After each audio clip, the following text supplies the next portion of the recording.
uma ihamba zesaba uNkulunkulu niyokhula kahle abantwana bebulawa ngaphandle, abantwana bethu bethunjwa, kodwa niyaniyokuthunjwa ngoba nivikelekile ngemthandazo, nivikelekile ngokuba khona kule ndawo esikuyo. Ngiyabonga kakhulu ke bantwana bami, ngiyanifisela nje kakhulu umama uMthethwa ukhuluma kanansi insizwa, angisayibona ngisazishona. Ngiyayithanda leya nsizwa njalo, leya nsizwa nje yodwa ikhuthele ngendlela emangalisayo. Umama wayo wayinikela ke imbazalwane wathi ngi-adopte umama wayo.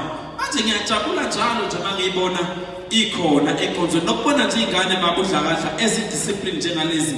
Sibusisekile thina ukuba nabantwana nje abadiscipline. Ingane kulezi nsuku ngangangixoxela ngithi bazalwane ngaphambilini ukuthi ngangafika kwelinye ibandla ngibiziwe kuthiwa ngizokhuluma khona.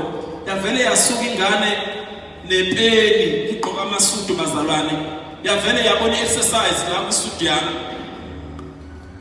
yangibhala bazalwane,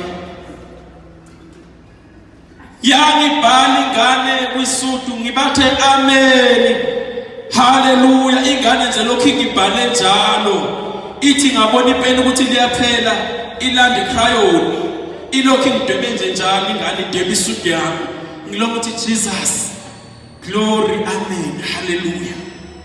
Ngabona ukuthi nje kukude la kudinga ukufundiseka.